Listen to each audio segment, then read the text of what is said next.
প্রত্যেকটা শান্তিকামী মানুষের জন্য জ্ঞান অর্জন করা ফরজে আইন।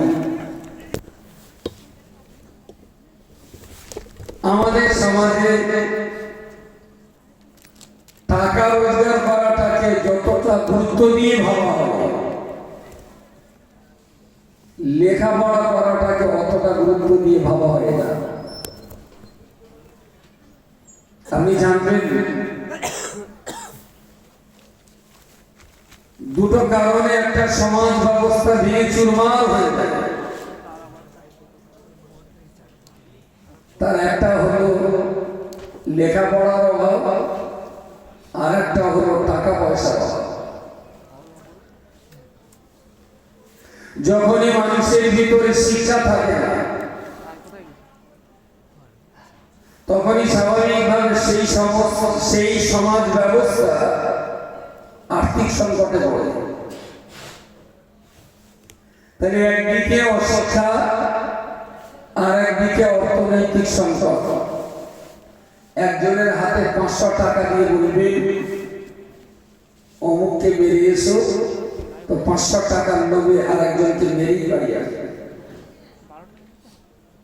খুব তাড়াতাড়ি সেদিন দেখবে বেশি না 1000-500 টাকা দিয়ে একজন আর একজনকে মার্ডার করে আসবে, মাত্র 5000 টাকা দিয়ে। কি কারণে হবে না? যখন তাদের ভিতরে লেখাপড়াও থাকবে না আর পেট চালানোর মতো পয়সা থাকবে না। আর এই অশান্তির হাত থেকে যদি সমাজকে বাঁচাতে হয়, জাতিকে যদি রক্ষা করতে হয়, তাহলে প্রিয় রাসূলের এই হাদিসের কোনো বিকল্প নেই। তালাবুল ইলমি ফরিয়াদাতুন আলা কুল্লি মুসলিম, শান্তিকামী মানুষ মাত্রই তার জন্য ফরজে আইন হলো লেখাপড়া করা। আমরা আল্লাহ পাক রব্বুল আলামিন কোরআন শরীফের অপর একটা জায়গায় বলেছেন, হাল ইয়াস্তাবিল্লাযীনা ইয়া'লামুনা ওয়াল্লাযীনা লা ইয়া'লামুন। এই পৃথিবীর মানুষরা যারা লেখাপড়া শিখতে পেরেছেন এবং যারা পারেননি, এই শিক্ষিত এবং অশিক্ষিত এই দুটো সমাজ কি কখনো সমান হতে পারে?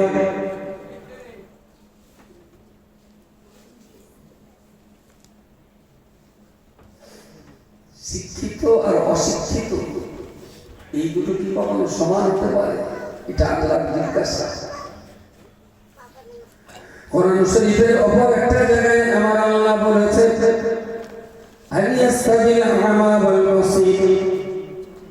এই পৃথিবীর মানুষরা কি চোখওয়ালা দৃষ্টিধারী একটা বান্দা, চোখবিহীন অন্ধ একটা বান্দা, চক্ষুষ্মান এবং চক্ষুষ্মান এবং অন্ধ, এরা দুটো কি কখনো সমান হতে পারে?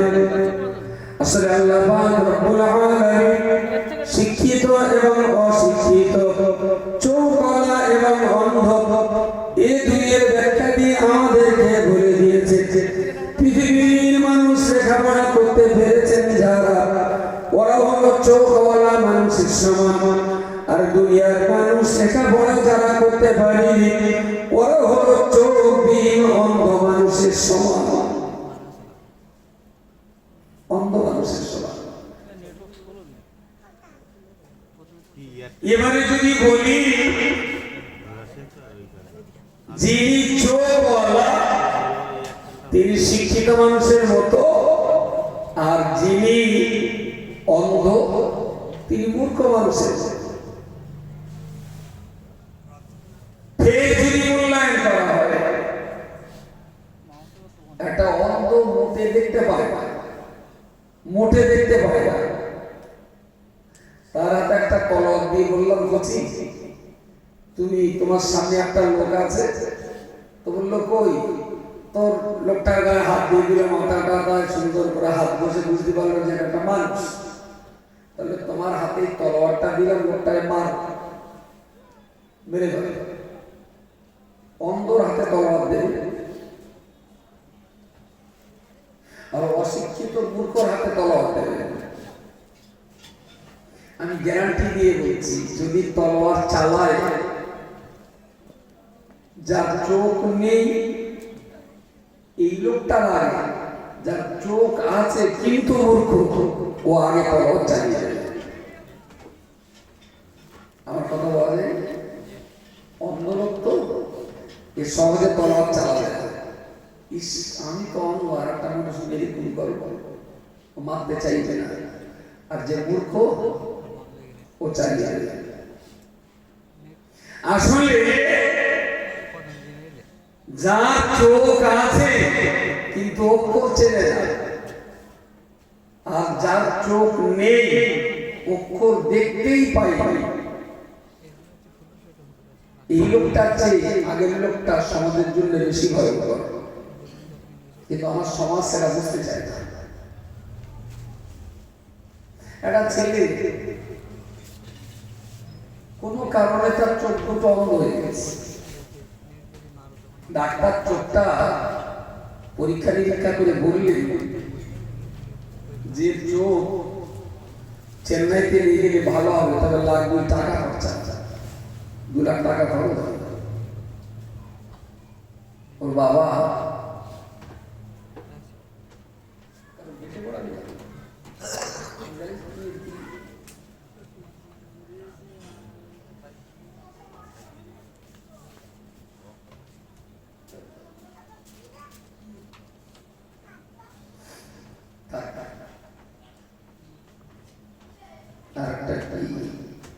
তো গরিব মানুষ ছেলে বন্ধ হয়ে গেছে। ডাক্তার বলল 2 লাখ টাকা খরচা করলে তোমার কিছু আমার চোখের দৃষ্টিশক্তি ফিরে পেতে পারে।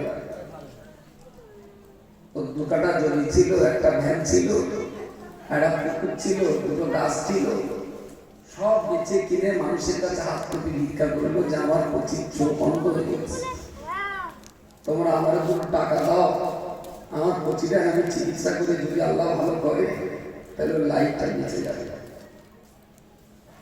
তো সবাই টাকা দিল, চিকিৎসা হলো, চোখ আল্লাহর রহমতে ফিরে পেল। আচ্ছা, আরেকটা ছেলে ক্লাস 7-এ পড়তে পড়তে আর স্কুলে গেল না। ওর বাপজি পুকুর, ভ্যান, গাছ বিক্রি করে বাচ্চাটাকে পড়াবার জন্য বাড়িতে বের করে কোনো মিশন টিশনে ভর্তি করে দেবে, যে তুই স্কুলে যাচ্ছে না মানে অন্ধ হয়ে যাচ্ছে, লেখাপড়া বন্ধ করা মানে অন্ধ হয়ে যাচ্ছে। তো পুকুর, গাছপালা, জমি বেচেও বাচ্চাটাকে পড়াবে বলে মনে হয়। পড়াবে, সেলাই কাজ আছে, সোনার চান হয়, মিনিমাম বুঝে না, সেলাই কাজ করবে না, ফুচকা বিক্রি করবে, মাল কামাই হবে, টাকা রোজগার হবে। মানুষের কাছে এখন জ্ঞানের চোখের চেয়ে চামড়ার চোখের দাম বেশি। জ্ঞানের চোখ অন্ধ হলেও মানুষের কিছু এসে যায় না, কিন্তু চামড়ার চোখ যদি অন্ধ হয় মানুষ 2 লাখ টাকা দিয়ে চিকিৎসা করা যায়। যদি ধনী ব্যক্তি হয় 20 লাখ টাকা দিয়ে দেবে। কিন্তু ধনী ছেলেটা স্কুল কলেজ পড়াশোনা বন্ধ করে দিয়ে ও যদি জ্ঞানের চোখ অন্ধ হয়, এ ব্যাপারে বাবা মা কোনো আফসোস হয় না। প্রিয় মুসলমান মণ্ডলী, মনে রাখুন, শেখ খোদা হযরত আলী রাদিয়াল্লাহু তাআলা আনহু তিনি তার ভক্ত অনুরক্ত মহব্বতীর মানুষদেরকে ডেকে বলতেন, আল্লাহর নবী সাহাবী, আমি আলী তোমাদের জন্য বলছি, লাইসাল ইয়াতীমু ক্বাদ মাতা ওয়ালিদুহু বাল ইয়াতীমু ইয়াতীমুল ইলমি ওয়াল আদাবি। হযরত আলী বর্ণনা করে বলেছেন, আমি আমার জ্ঞানের দূরদৃষ্টি দিয়ে ভাবনা চিন্তা করে দেখেছি যে বাচ্চা ছেলেটা, যে ছেলেটা, যে মেয়েটা তার বাপ এবং মাকে হারিয়ে ফেলেছে, ওই ছেলেটা, ওই মেয়েটা প্রকৃত অর্থে এতিম নয়, বাল ইয়াতীমু ইয়াতীমুল ইলমি ওয়াল আদাবি। বরং যে ছেলে আর যে মেয়েটা জ্ঞান এবং আদব হারিয়ে ফেলেছে, যার লেখাপড়ার শিক্ষা হারিয়ে ফেলেছে, যে লোকটা বাপ হারিয়ে ফেলেছে, ওই লোকটা আসলে এতিম নয়, বরং যে জ্ঞান এবং আদব হারিয়ে ফেলেছে আসল এতিম, বলে বাপ মা হারা ছেলে আসল এতিম না, শিক্ষা দীক্ষা জ্ঞান আদব হারানো ছেলেটাই এই হলো আসল। আমি কথাটা নিয়ে অনেক ভাবনা চিন্তা করে দেখলাম যে বাপ মরলে এতিম হয় না, জ্ঞান মরে গেলে এতিম হয়। তাহলে ঠিকই বলেছে, যদি জ্ঞান মরে যায় তখনও প্রকৃত এতিম হয়, বাপ মরলে এতিম হয় না। কত গভীর কথা বললেন। আসলে বাবা মাকে বলার অভিভাবক গার্জেন, তো বাবা মা সন্তানকে পরামর্শ দেয়, এইটা করো বা এটা করো না, এইটা খাও বা এইটা খেও না, এই পথটায় চলো না, এই কাজটা করো না, এই পরামর্শগুলো অভিভাবকরা দেয়। কিন্তু জ্ঞানের অভাবে অভিভাবকও কখনো কখনো সন্তানকে ভুল পথে চালিত করে। জ্ঞানের অভাবে যেমন আমাদের সমাজে অনেক অভিভাবক আছে যারা 4, 5, 6 পড়া বাচ্চাগুলোকে স্কুল বন্ধ করে দিয়ে টাকা রোজগারের পথে দিয়ে দিয়েছে। আচ্ছা, যে সমস্ত বাপগুলো বাচ্চাদের পড়াশোনা বন্ধ করে কাজে লাগিয়ে দিয়েছে, এই বাপগুলো বাচ্চাগুলো কি ঠিক পথে চালিত করছে? ঠিক পথে কেন ভুল পথে চালাচ্ছে? না বাপের জ্ঞানের অভাব, বাপের শিক্ষার অভাব, বাপের এই বা আদরের অভাব। তো জ্ঞানের অভাব হলে বাবা তার সন্তানকে ভুল পথেও চালাতে পারে, আর জ্ঞান ঠিক থাকলে বাবা তার সন্তানকে ঠিক পথে চালাবে। এখন বাপ যদি মরেও যায় আর বাচ্চাটার যদি আদব আখলাক আর জ্ঞান যদি ঠিক থাকে, তাহলে যে সন্তানকে বাবা চালাতো সেই সন্তান এখন নিজের জ্ঞানের উপরে ভর করে নিজেই চালিত হবে। বলুন সকলে সুবহানাল্লাহ।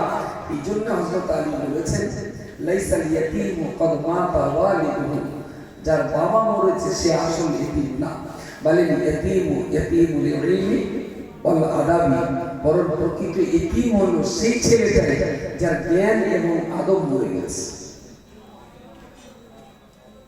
যার জন্যই রাসূলুল্লাহ হযরত আলীকে বলেছিলেন, আনা মাদিনাতুল ইলমি ওয়া আলী বাবুহা, আমি নবী হলাম জ্ঞানের শহর, আর হযরত আলী হলেন সেই শহরের দরজা। আরো একবার বলুন সুবহানাল্লাহ।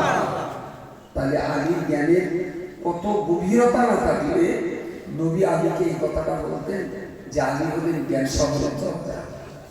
সেই আলী বলেছেন, বাপ মা বললে বাচ্চা এতিম হয় না, জ্ঞান আর আদব মরে গেলে তখনই বাচ্চা এতিম হয়ে যায়, তাকে আর পরিচালনা করার কথা।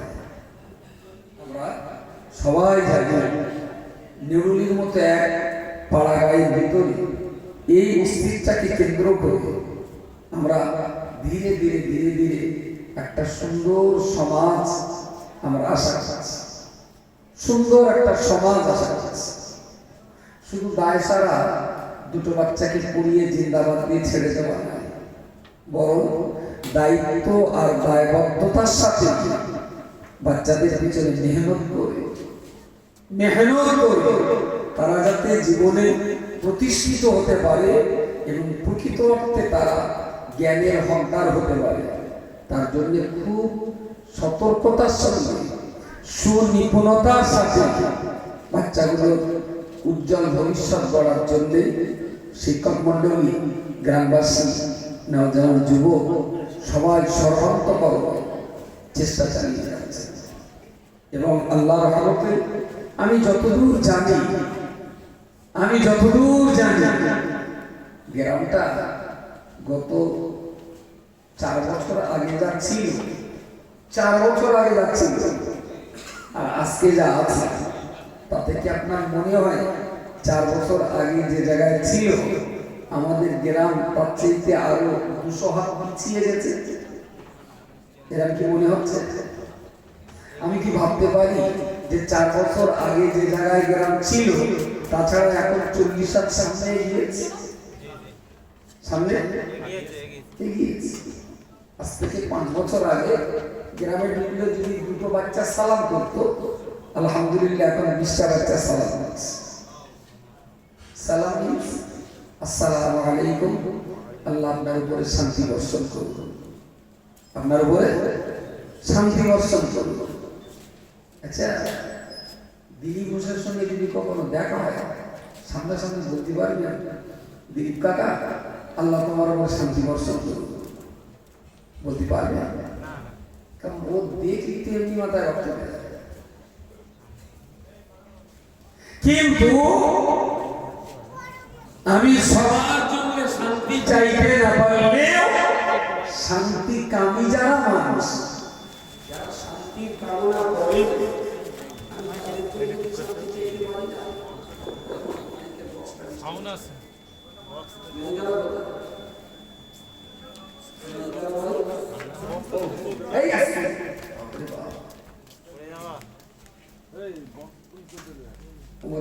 ঠিক আছে ও হয় অ্যাক্সিডেন্ট হলে তো হসপিটালে। তো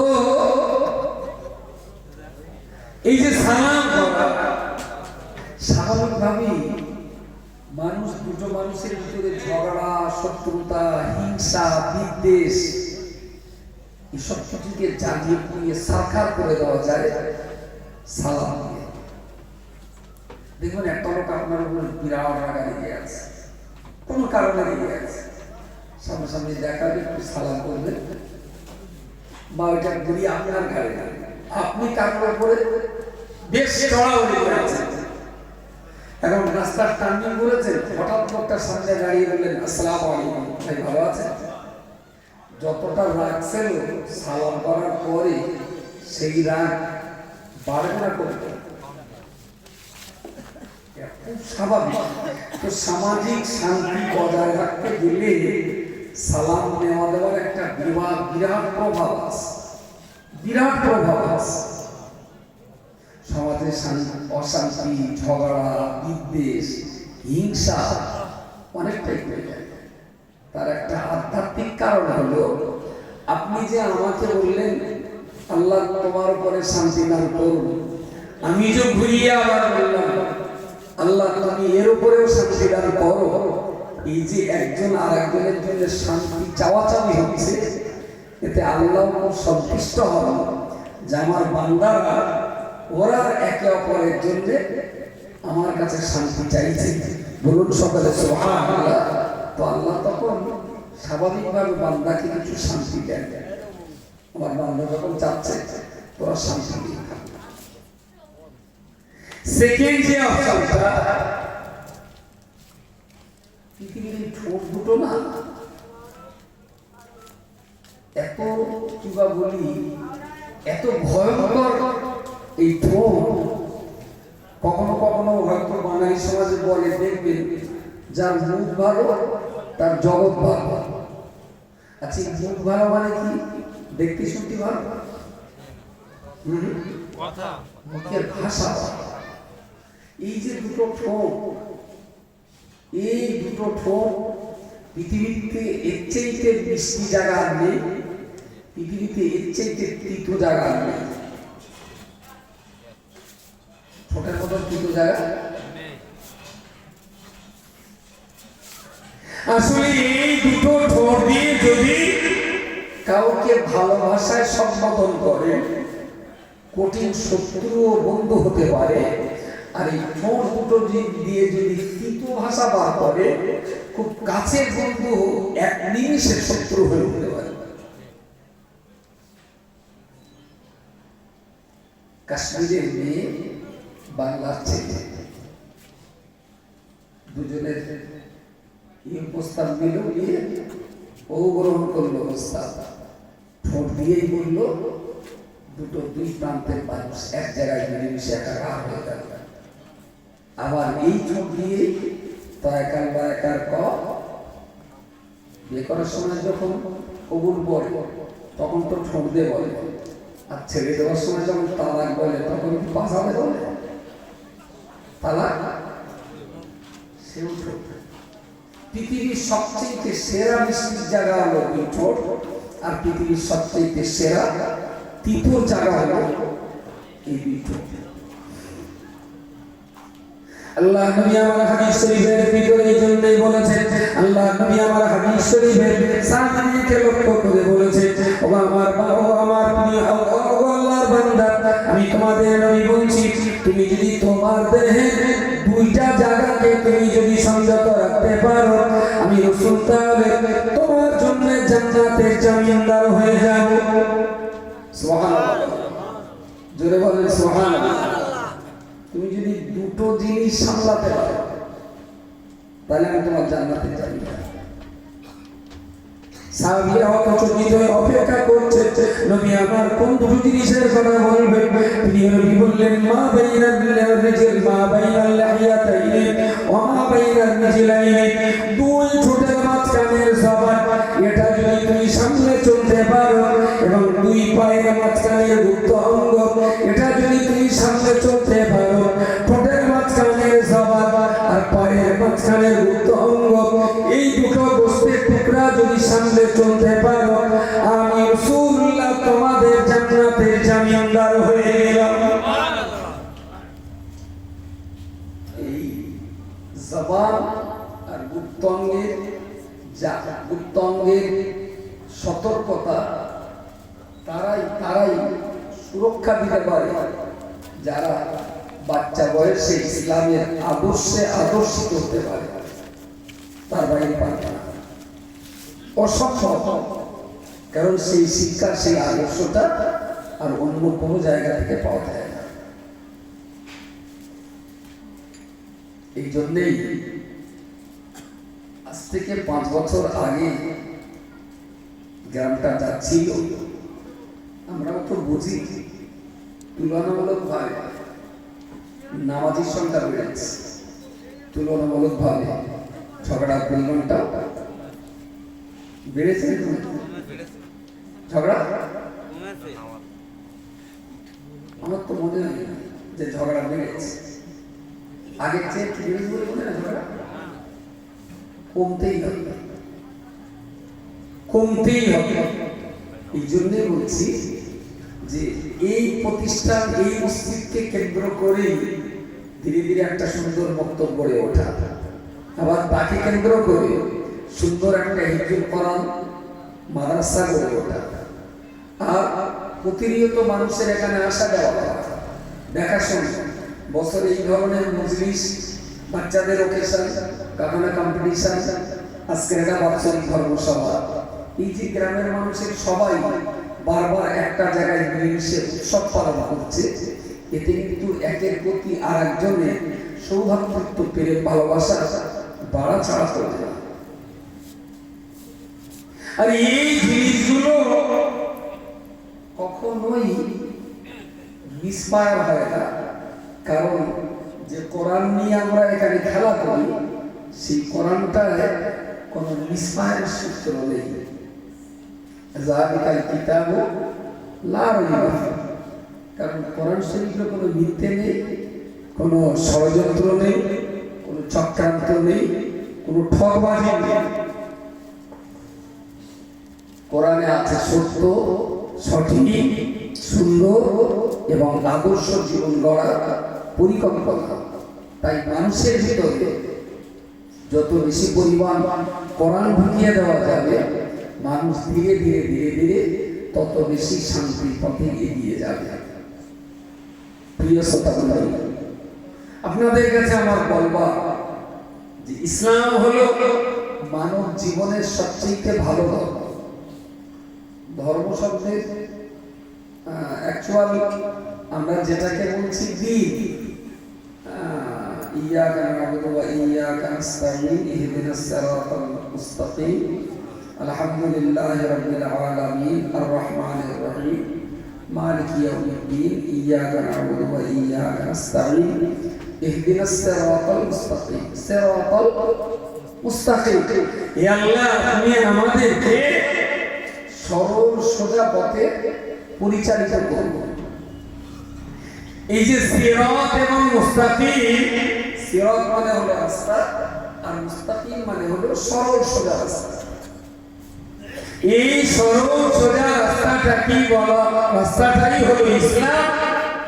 আর আমরা যেটাকে বলি দ্বীন ইসলাম, তার বাংলা অর্থ বলি যে ইসলাম ধর্ম, আরবিতে বলে দ্বীন আর বাংলায় বলে ধর্ম। এখন ধর্ম শব্দটা যদি একটুখানি ব্যাখ্যা করেন, ধর্ম,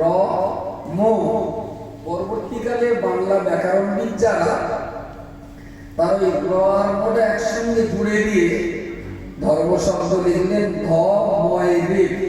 ধর্ম। যে কোনো বাংলা ডিকশনারি খুলে বাংলায় ধর্ম শব্দের ব্যাখ্যা করুন, দেখবেন লেখা রয়েছে যা ধারণ করে বেঁচে থাকা যায়, যাহা ধারণ করিয়া বাঁচিয়া থাকা যায় তাহাই ধর্ম। পুঁইশাকের চারা মাটিতে বসলে ধীরে ধীরে যখন বাড়ে, আমরা ওই গাছটা মাচায় তোলার জন্য পুঁইশাক গাছের গোড়ায় একটা কুঞ্চি বা পাকাটি পুঁতে দিই। আর গাছটা একটু বাড়লো তো আমরা একটু সুতো দিয়ে আবার কুঞ্চির সঙ্গে গাছটা বেঁধে দিই। পুঁইশাক, সিম, তারপরে কুমড়ো গাছ, লাউ গাছ, শশা গাছ, এগুলো তো মাচানে ফসল। তো ওই নরম গাছ তো ওই একা একাই মাচা বদল করতে পারে, তার জন্য একটা কুঞ্চি দিয়ে ওকে ধরা দেওয়া হয়। ধরা দেওয়া মানে কি বলে? ধরা দেওয়া।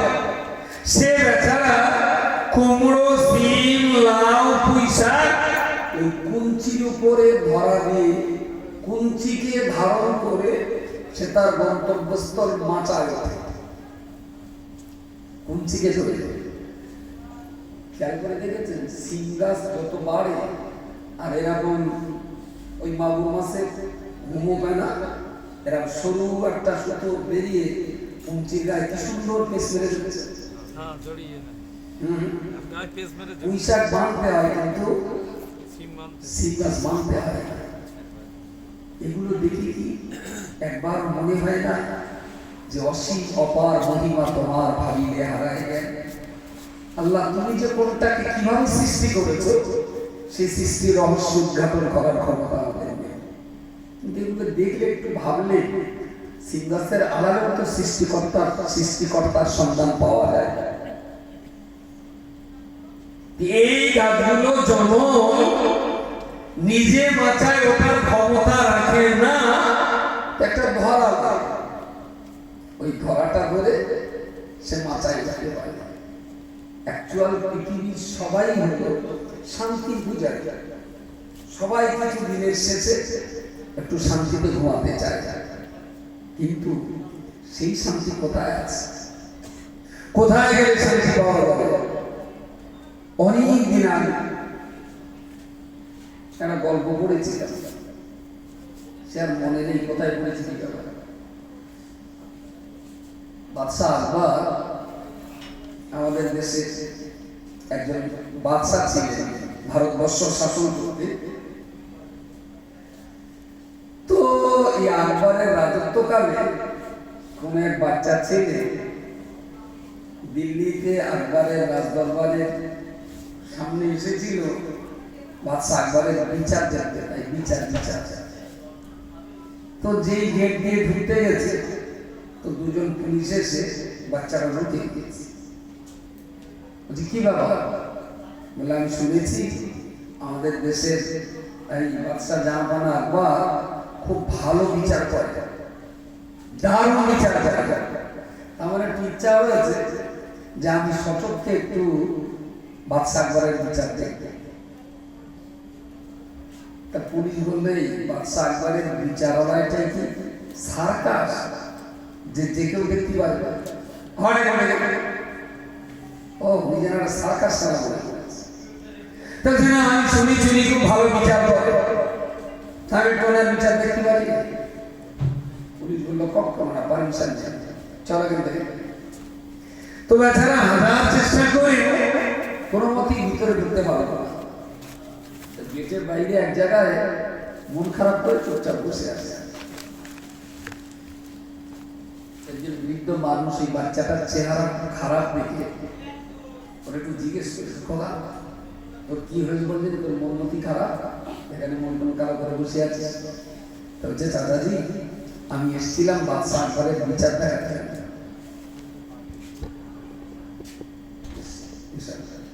আমি এসেছিলাম বাদশাহ আকবরের বিচার দেখাতে, তা পুলিশ আমার ভিতরে যেতে দিচ্ছে না, আমি সেই জন্য আমার মন খারাপ বসে আছে। তাহলে পুলিশ কি বলেছে, বলেছে যে বাদশাহ আকবর বিচার করে আসামি আর বিচার চায় ফরিয়াদি, এখানে আসামি আর ফরিয়াদি ছাড়া আর কেউ ঢুকতে পারে না। তাহলে কি কাজ কর, বলছে কি আমাদের লাঠি ডাকে চুপচাপ বসে থাক, আর রাস্তাতে যখন লোকজন যাবে ফাঁক বুঝে কোনো একটা লোকের হদ্দ মারা মারে, আর তুই যেই মারবি সে মারি খাবে, সে নালিশ করবে তোর বিরুদ্ধে, পুলিশ এসে তোর ধরে নিয়ে যাবে, বাদশা বিচার করবে, তুই দেখে দেখি। তা তো খারাপ কথা, এমন লাঠিটা ধরে চুপচাপ বসিয়ে আছে, মারার মতো নাই পাচ্ছে না। যে বুড়ো খুব যুক্তি দিয়েছিল, অনেক সময় পরে সেই বুড়ো আবার ওই রাস্তাতে ফিরছিল, আর এও মৌকা পেয়ে সেই লাঠি নিয়ে বুড়োর গাড়ি ধুমধাম দু চারটে চালাচল করতে পড়ে গেছে, তারপরে সমানে বাড়ি চালা যাচ্ছে। ও তো বাবা দিচ্ছি মারিচ্ছি গলা ছেড়ে যে কাঁদছে, পুলিশের ধরে ফেলেছে, ধরে এর ওর দুটোই ধরে একদম সুটাম বাদশাহ দরবার। কুচির তখন বিরাট আনন্দ হচ্ছে যে ভাগিস এই বুড়োটা ছিল যুক্তিরা দিয়েছিল, তাই আমি তখন দরবারে তো ঢুকাই না, দরবারে যথারীতি চলে যাবে। বুড়োটা রাজদরবারে দাঁড়িয়ে একদম হাওয়া করে কাঁদতে কাঁদতে বললেন, রাজামশাই এক কথা ছেলে আমার ডিমান্ডটা মানব, তা আমি বিচার চাই। বাদশাহ আকবর জিজ্ঞেস করলেন, কচিরে তুমি কি তোমার এই বয়স বুড়ো মানুষটার মেরেছ? তাহলে হ্যাঁ মেরেছে। মারলে কেন? সব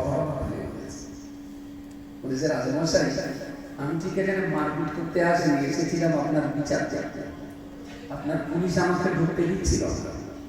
এই চাচাজি আমার বুদ্ধি দিয়েছিলেন যে আমি যদি কারো মেরে আসামি হতে পারি তাহলে আমি আপনার বিচার দেখতে পাবো।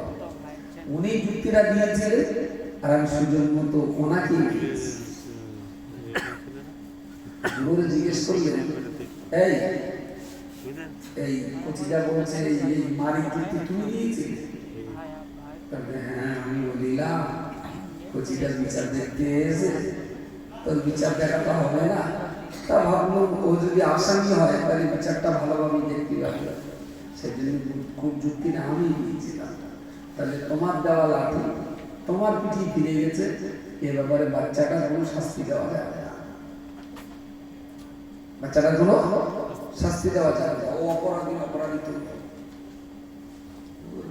মাছ তো খালি একদম বাদ দাম, ফের আবার এখানে ঝাড়াঝাড়ি থাকি যাচ্ছে, কচিরার কোনো শাস্তি হবে না। ততক্ষণে রাজা বিচার শেষ করে দিয়ে বাচ্চা ছেলেটা তুই যে আমার সামনে দাঁড়িয়ে মুখ ফুলিয়ে কথা বললি, তোর সাহস ভালো, তোর ধন্যবাদ। পুলিশও শুনলো, দরবার শুনলো, রাজামশাই বাচ্চারা খুব ভালো বলেছে, ফটফট করে কথা বলেছে, ভালো লেগেছে। বলে যাও তুমি বুড়োকে মেরেছো, এই ব্যাপারে কোনো শাস্তি হবে না, কারণ কোন যুক্তি দিয়ে দিয়েছিল, তার কোন যুক্তির বিস্ময় ফল তার ঘাড়ে এসেছে, এটা তোমার পর দোষ না, চলে যাও। কোচি ব্যাপারে চলে এসেছে, এবং কোচি আসতেই মেন গেটে নিচে নামতে বিল্ডিং এর দরওয়ান বলেছে, বলে সবাই করে হাসাহাসি নাচানাচি বিরাট আনন্দ। কি ব্যাপার? তাহলে এই ছেলেটা বিরাট আনন্দ করতেছে কেন? না রাজামশাইয়ের কাছে বীরের মতন কথা বলেছে, দারুণ ভাবে কথা বলেছে, তাই তা ভালো সবাই স্যালুট করলো। ও এক দুই তিন করে লাস্ট গেটের কাছে চলে গেছে, ততক্ষণ সেই বুড়ো আবার ঘরে ঢুকে রাজার কাছে নালিশ করেছে, ও জাহাপানা বাদশা সে আগের বিচার নয় যা হওয়ার হলো, কিন্তু ছেলেটা আপনার এই দরবারে যখন ঢুকছিল তখন হলো মাথা নিচু করি একটা ইতিহাস পড়ছি তো, আকবরের দরবারে ঢোকার দরজা ছিল চৌকাটা নিচু করা, যাতে প্রত্যেকে মাথা নিচু করে কুর্নিশ করে ঢুকতে হয়। আর বুড়ো তো কচি বুড়ো, সেনা মানুষের মাথা উঁচু, তো নিচু না করলে ঢুকতে পারে।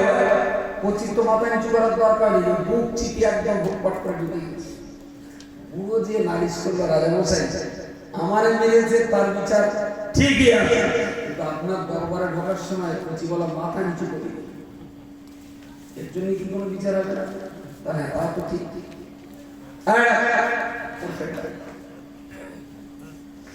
পুলিশ যখন সামল নিয়ে চলে গেছে, ও তখন 3 নম্বর গেটে বলে রাজামশাই তোমার দেখেছি। এটা দরওয়ান ভেবেছে ছেলেটার যখন সবাই সুনাম করছে, আর সেই ছেলেটার রাজা যখন আমার দিকে পাঠিয়েছে, তাহলে নিশ্চয়ই ওর কোনো পুরস্কার শোনকচি আকবর যদি তারপর একবার পুরস্কার দেয়, তা তার 14 গোষ্ঠী খেটে খাওয়া লাগে না। তা তুই ছেলে মানুষ এত পুরস্কার নিয়ে কি করবি? তার যে যাই করলে হবে, তার যেন আমাদের কিছু দিস, তাহলে ঠিক আছে। যে গেটে যায় বলে গেটে চোর চললে তো এতক্ষণ কি কথা হচ্ছে? তবে রাজামশাই আমার দেখেছে রাজা নাকি আমার পুরস্কার দেবে, তোরা চার চলো তো ওদের বলে দিয়েছি, ওদের কিছু করবো বলছি। তাহলে ওরা যদি পায় আমরা পাবো না, আমাদের কিছু দিন তো হ্যাঁ বলতে বলতে যে যা বলেছে সবার বলেছে হ্যাঁ।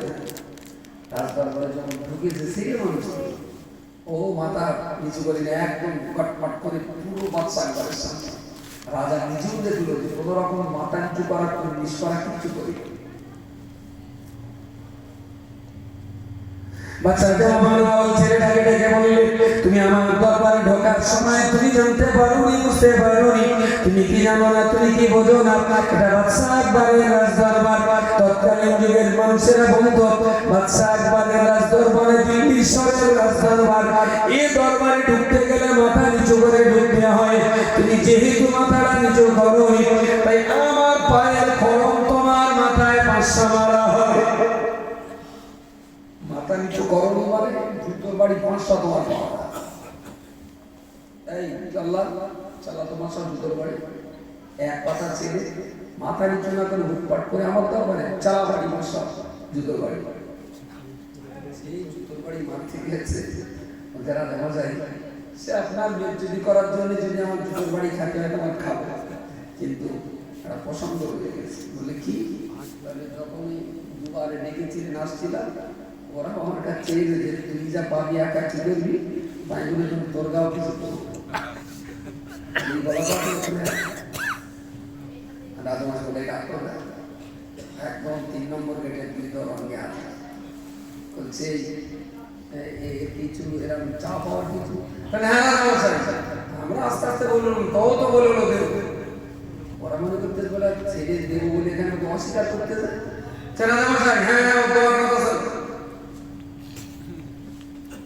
বলছি তুমি এদের কি দেবা, তার আমার সব 500 জুতোর বাড়ি পাবো না, তা আমার জন্য সতেজ থাক আর 200 জুতোর দুটো তরোয়াল খেলো হতো জুতোর বাড়ি, 100 করে 200 জুতোর বাড়ি। কারণ এর ভাগে আর আছে কত? 300। জল্লাদ দেরি করলো, এই তাহলে বাকি 300 তো তোর বাড়ি। তবে জেনা 2 নম্বর গেটের ওরাও চেয়েছে, হ্যাঁ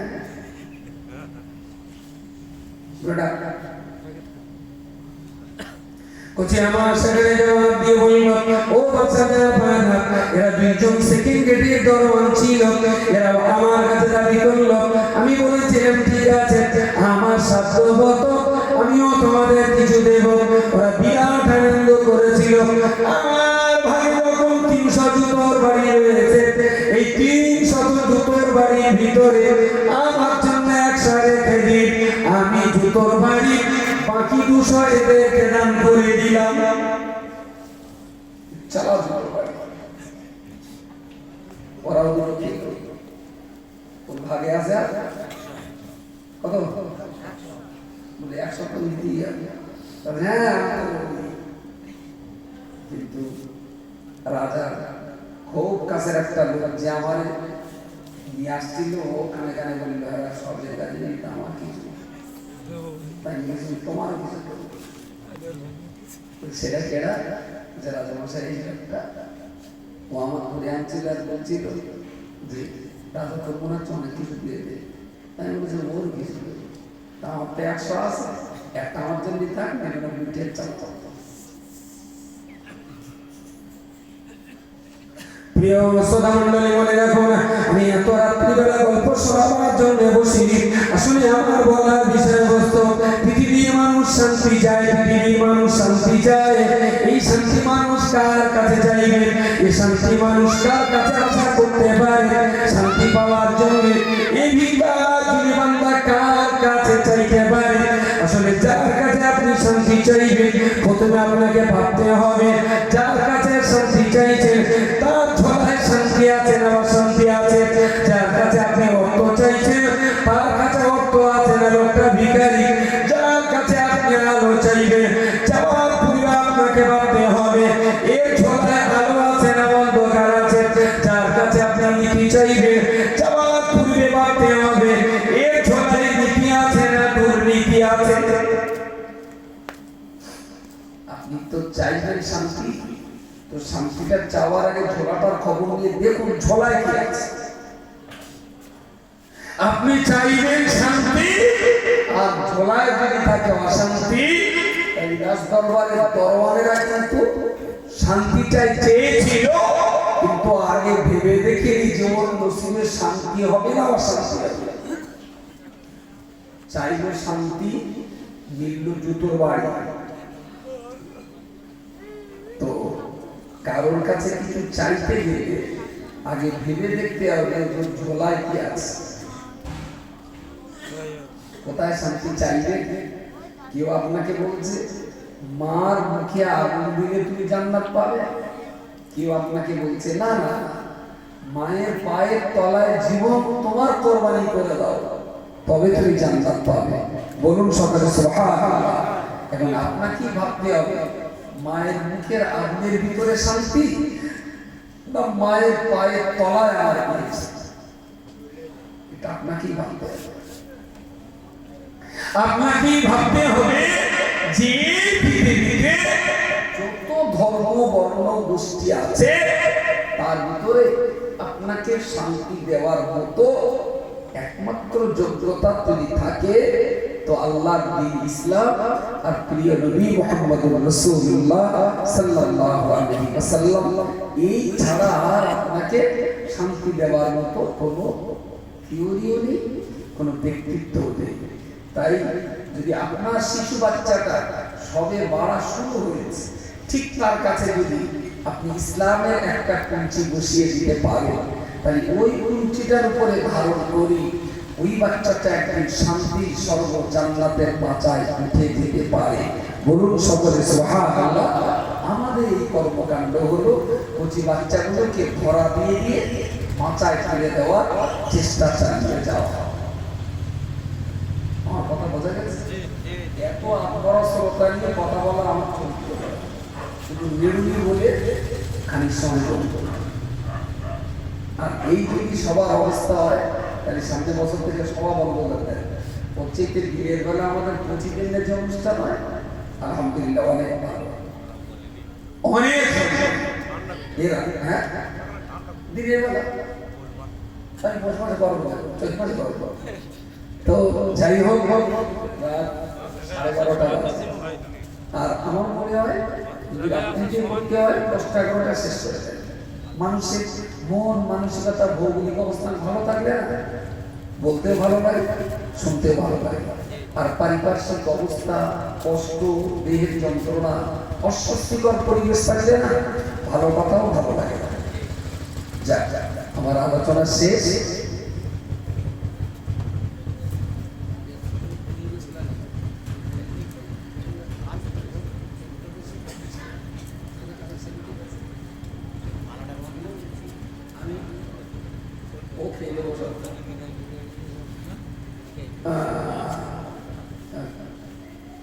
কি বলছিলাম শেষ কথাটা, যে আমাদের কোচিগুলোরে অন্তত একটা করে কুচি দিয়ে ধরা দিয়ে মাথায় তুলে দেওয়া, এই প্রচেষ্টা বেশ কয়েক বছর ধরে এখানে চলছে।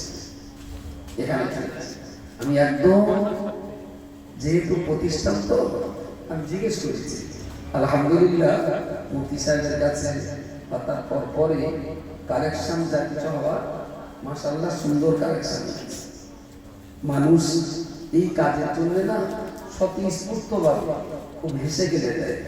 মেয়েরা খুব ভালো পয়সা আমাদের এই কর্মকাণ্ডে তারা সাহায্য করে। আমরা গর্বিত, আমরা আনন্দিত, আমরা উৎসাহিত। কিন্তু এরপরেও যেহেতু এটা একটা দিনের প্রতিষ্ঠান, হাজার পয়সা তারা দিয়েছেন, আমি তার জন্য শুকরিয়া আদায় করছি। আমি শেষবারের মতো আমি মাদ্রাসায় এসে না কিছু যদি কালেকশন না করি তা আমার যা মনে হয় যে দরকার কি আমি করি। বুঝতে পারি যে সমস্ত সবাই ওই কোনো মাদ্রাসা নেই, স্কুল নেই, মসজিদ নেই, মোড়ের মাথায় হল্লা মারা সভা, আর যদি আমার বলে হুজুর সামনে বছরের জন্য খিচুড়ি তুলে দাও, আমার তখন মনে হয় যে আজরাইল আমার ঘাড়ে উঠেছে। ও যে কি কষ্ট, খিচুড়ি দাও সামনে বছর আবার খাবো। আমি একদম আমার মাথায় ব্যাপারে ফেলে যায়। কিন্তু যদি বলে যে একটা স্কুল তৈরি হবে, দুটো ভাই ইট তুলে দাও, আমার মনে হয় কালেকশন করে না মানুষের ভাবে একটা আনন্দ পাই। আনন্দ তো সেই জায়গায় দাঁড়িয়ে এতটা মানুষের যখন এত রাত্রিটা আছে, মুফতি সাহেবের কাছে অনেক দিয়েছে, আমার একটা চাঁদা তুলতে বলেও কিন্তু এরপরেও যেন প্রতিষ্ঠানের জন্য কিছু একটা না করলে নিজের বিবেকের কাছে নিজের চোখ চোখানা মনে হয়। তাই একদম 500 টাকা 3-4টে মানুষ অন্তত দেন। আইগুলো নাম ঘোষণা করা 500 টাকা আমি বেশি টাকা অনেক অনেক টাকা দিয়েছে। আর শেষবারে আমি একটু বলছি 500 করে টাকা অন্তত 4-5টা লোক দেয়। এটা আমাদের ভাই আমার সাথে লেখো